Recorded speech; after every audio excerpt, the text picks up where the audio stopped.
সত্য প্রচারে সোচ্চার। আধুনিক স্মার্ট সমৃদ্ধ অগ্রযাত্রায় একযুগ পেরোল পাঁচবিবি পৌরসভা। জয়পুরহাটের পাঁচবিবি পৌরসভা আধুনিক স্মার্ট সমৃদ্ধ ও অগ্রযাত্রায় এক যুগ পেরিয়েছে, যার একমাত্র স্বপ্নদ্রষ্টা ও রূপকার পৌর মেয়র আলহাজ হাবিবুর রহমান হাবিব। পৌরসভাকে আধুনিকায়ন করে গড়ে তুলতে যার অক্লান্ত পরিশ্রম আর ঐকান্তিক প্রচেষ্টায় এখন দুর্দান্ত গতিতে স্বপ্নের গ্রিন সিটি ক্লিন সিটি বাস্তবায়নের পথে এগিয়ে চলেছে। জানা গেছে, তৃতীয় শ্রেণী থেকে আজ পাঁচবিবি পৌরসভা প্রথম শ্রেণীতে উন্নীত হয়েছে। আলোকোজ্জ্বল ঝলমলে শহর ও পাকা রাস্তাঘাট দেখে পৌরবাসী আজ বেজায় খুশি। সকল ষড়যন্ত্র ও বাধা বিপত্তি পেরিয়ে গত এক যুগের ব্যবধানে পরপর দুইবার নির্বাচিত হয়েছেন তিনি। 2011 সালে প্রথম নির্বাচিত হওয়ার পর দেখলেন পাঁচবিবি পৌরসভা একটি তলাবিহীন ঝুড়ি। পৌরসভার কোনো নিজস্ব ভবন নেই, ভাড়া জায়গায় অফিসের কার্যক্রম চলে। এজন্য প্রথমে তিনি উদ্যোগ গ্রহণ করেন পৌর ভবন নির্মাণের। দমদমা পাটনিপাড়া মহল্লায় পৌরসভার নিজস্ব জায়গা ও ভবন নির্মাণের মধ্যে দিয়ে তিনি এগোতে থাকেন তার স্বপ্নের পথে। একে একে নির্মাণ করেন 3 মাথা ও 5 মাথায় মুক্তিযুদ্ধের ভাস্কর্য ও শাপলা চত্বর, পৌর ভবনের 3য় তলায় মুক্তিযুদ্ধ জাদুঘর, বীর মুক্তিযোদ্ধাদের নামে রাস্তার নামকরণ, 5 মাথায় স্মৃতিসৌধ, বিনোদনের জন্য পৌর পার্ক, পার্কের ভিতরে জাতির পিতা বঙ্গবন্ধু শেখ মুজিবুর রহমান সহ দেশবরেণ্য ব্যক্তিদের ভাস্কর্য, নিমতলী বাজারে সুপার মার্কেট, তরকারি বাজারে kitchen market, vegetable market, fish market, পৌর শহরের রাস্তাঘাট প্রশস্তকরণ, শহরকে আলোকোজ্জ্বল করতে দৃষ্টিনন্দন বৈদ্যুতিক খুঁটি ও বাতি স্থাপন, জলাবদ্ধতা দূরীকরণে শহরের অভ্যন্তরে ড্রেনেজ ব্যবস্থা উন্নতিকরণ, বাল্যবিবাহ রোধ ও মাদক মুক্ত যুব সমাজ গঠনে বিভিন্ন ক্লাব ও পাড়া মহল্লায় খেলাধুলার আয়োজন, সাংস্কৃতিক অঙ্গনকে চালু রাখতে পৌর পার্কের অভ্যন্তরে ভোর হলো শিশু সংগঠন ও পাঁচবিবি থিয়েটারের স্থাপন, ইতিহাস ঐতিহ্য ও গুণীজন সম্পর্কে জানাতে ভাষা সৈনিক মীর শহীদ মণ্ডল পৌর পাঠাগার চালু, শিক্ষাঙ্গনকে উদ্বুদ্ধ করতে ভ্রাম্যমাণ লাইব্রেরি ও স্কুল স্থাপন করেছেন। সেই সাথে দরিদ্র পৌরবাসীর পয় নিষ্কাশন ব্যবস্থা চালু করতে ঘরে ঘরে ল্যাট্রিন নির্মাণ ও বিশুদ্ধ পানি সাপ্লাই ব্যবস্থা করতে বিশাল পানির ট্যাঙ্ক নির্মাণ কাজ চালিয়ে যাচ্ছেন। এছাড়াও বৃক্ষরোপণ কর্মসূচির মধ্যে দিয়ে এখন তিনি এগিয়ে চলেছেন গ্রিন সিটি ক্লিন সিটি নির্মাণের স্বপ্নের বাস্তবায়নের পথে। পৌর শহরকে করেছেন ঝকঝকে পরিষ্কার পরিচ্ছন্ন, হাটে বাজারের অভ্যন্তরে কোনো কাদার অস্তিত্ব নেই, সর্বত্রই পাকা রাস্তা ও কার্পেট স্থাপন এবং স্বাস্থ্যসেবা দিতে 5 মাথা স্থলে পৌর ক্লিনিক ও ফ্রি ওয়াইফাই ব্যবস্থা চালু করে নাগরিক সুবিধাকে আরও এক ধাপ এগিয়ে নিয়ে গিয়েছেন তিনি। যে কারণে গত এক যুগের ব্যবধানে পাঁচবিবি পৌরসভা দেশের মধ্যে একটি আধুনিক প্রথম শ্রেণীর স্মার্ট পৌরসভা হিসেবে জায়গা করে নিয়েছে। এক সাক্ষাৎকারে পৌরসভার নওদা সর্দারপাড়া মহল্লার বাসিন্দা এজবারুল হক, 3 নম্বর ওয়ার্ডের বাসিন্দা রফিকুল ইসলাম রফিক ও 8 নম্বর ওয়ার্ডের বাসিন্দা একরামুল হকগণ বলেন, আধুনিক পৌরসভা গঠনে মেয়র হাবিবুর রহমান হাবিবের বিকল্প নেই। নগরায়নে সে যে উন্নয়ন করেছে তা একটি উজ্জ্বল দৃষ্টান্ত। সে যতদিন বেঁচে থাকবে আমরা তার বিকল্প ভাবছি না। এক একান্ত সাক্ষাৎকারে পৌর মেয়র আলহাজ হাবিবুর রহমান হাবিব বলেন, আমি 2011 সালে নির্বাচিত হওয়ার পর থেকে পাঁচবিবি পৌরসভার উন্নয়ন সাধিত হয়েছে। সময়ের বিবর্তনে পাঁচবিবি পৌরসভা আধুনিক স্মার্ট সমৃদ্ধ ও অগ্রযাত্রায় এক যুগ পেরিয়েছে। এখন পৌরবাসীকে সকল নাগরিক সুবিধা দিতে নানামুখী কাজ করে যাচ্ছি। আপনারা শুধু আমার জন্য দোয়া ও আশীর্বাদ করবেন। জয়পুরহাট থেকে জেলা প্রতিনিধি মোহাম্মদ দবিরুল ইসলামের report, DD channel news desk. Habibur Rahman Habib mayor হওয়ার পর আজকে যে পাঁচবিবি পৌরসভায় উন্নয়নমূলক কাজগুলো হচ্ছে দৃশ্যমান, মানুষকে দেখার মতো। রাতের অন্ধকারে চলতে গেলেও মনে হয় যে দিন বরাবর আলোয় আলোকিত। এবং আমি দয়া করি ও আগামী দিনে আবারও নির্বাচন করতে চাইলে সুন্দর সুষ্ঠুভাবে মানুষ আবারও ভোট দিয়ে তাকে নির্বাচিত করবে। হ্যাঁ, আমি মোহাম্মদ রফিকুল ইসলাম রফিক, পাঁচবিবি পৌরসভার 3 নম্বর ওয়ার্ড থেকে বলছি। গত 2বার হাবিবুর রহমান হাবিব ভাই মেয়র হয়, পাঁচবিবিতে অনেক উন্নয়ন হয়েছে, আরও উন্নয়ন হবে। আগামীতে যেন সে নির্বাচিত হয় ইনশাল্লাহ, আমরা এই দোয়াই করি। আমি একরামুল হক, 8 নম্বর ওয়ার্ড বাসিন্দা।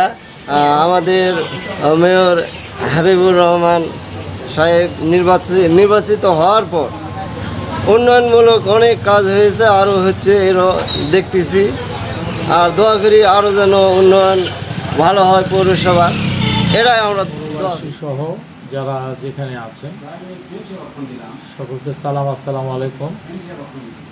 অন্যান্য ধর্মাবলম্বীদের প্রতি আদাব। আপনারা জানেন 2011 সালে একটি অবাধ নিরপেক্ষ নির্বাচনের মধ্য দিয়ে আমি 5 পৌরসভার মেয়র হিসেবে নির্বাচিত হই।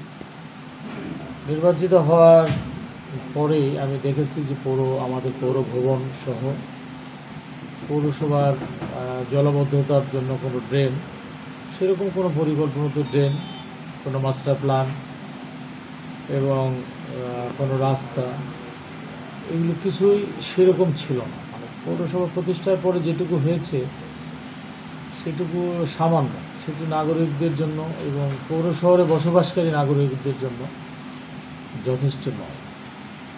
তখন যে পূর্বে একটি মাস্টার প্ল্যানের প্রণয়নের কাজ চলছিল, সেটি আমি গতি ত্বরান্বিত করে মাস্টার প্ল্যানটা সম্পন্ন করি এবং সেই মাস্টার প্ল্যান অনুযায়ী বিভিন্ন রাস্তা প্রশস্তকরণ, বিভিন্ন রাস্তা কংক্রিটের রাস্তা, বিশেষ করে আরসিসি দিয়ে তৈরি করা, পৌরসভার আমাদের যে বহু পূর্বের ইউনিয়ন পরিষদ আমলের জরাজীর্ণ যেসব মার্কেট ছিল সেগুলি আমি নতুন করে ভেঙে দিয়ে সেগুলি বহুতল ভবন বিশিষ্ট মার্কেট নির্মাণ করি এবং এখনও সে কাজ চলমান আছে আরও একটু অংশ।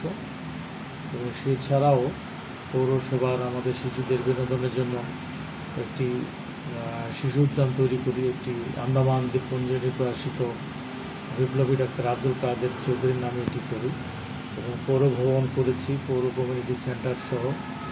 পৌরসভার নাগরিকদের মেইন যে সমস্যাটা আমি এখনও লক্ষ্য করি, জলাবদ্ধতা। এই জলাবদ্ধতার বড় ড্রেন উভয় পাশে, পূর্ব পশ্চিম উভয় পাশে এই বড় ড্রেনটি আমি নির্মাণ করেছি।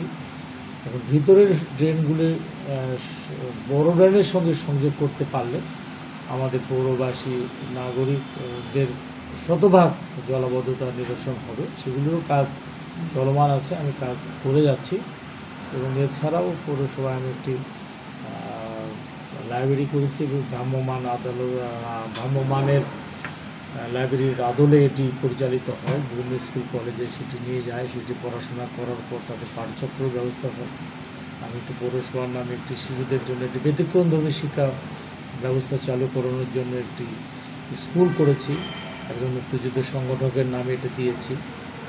আমি পৌরসভার নিজস্ব একটি ক্লিনিক করেছি আমাদের এইখানে 5 পৌরসভা থেকে। আমাদের স্বাস্থ্যকেন্দ্র, উপস্বাস্থ্যকেন্দ্রটি, স্বাস্থ্য কমপ্লেক্সটি অনেক দূরে হওয়ার কারণে আমাদের রোগীদের অনেক দুর্ভোগ হয় এবং অনেকে দূরে যেতে চায় না। এবং রাত্রিকালীন সুবিধা সহ এটা ভবিষ্যতে 24 ঘন্টা খোলা থাকবে। এই কারণে আমরা অ্যাম্বুলেন্সও ক্রয় করেছি, যদি এটা ব্যবহার এখন সেরকম হয়নি। তো আমরা এটাকে আরও আপগ্রেড করবো, আমাদের নিজস্ব ভ্রমণ করে আমরা যখন এটাকে করবো 24 ঘন্টা আমরা চাই যে আমাদের যে কোনো নাগরিক রাত্রে অসুস্থ ফিল করলে যেন আমাদের কাছে আসতে পারে, আমরা প্রাথমিক ট্রিটমেন্টটা দিতে পারি এবং সঙ্গে সঙ্গে আমরা যেন তাকে রেফার করে বাইরে পাঠাতে পারি। এরকম পরিকল্পনা নিয়ে এটা আমি সাজাচ্ছি।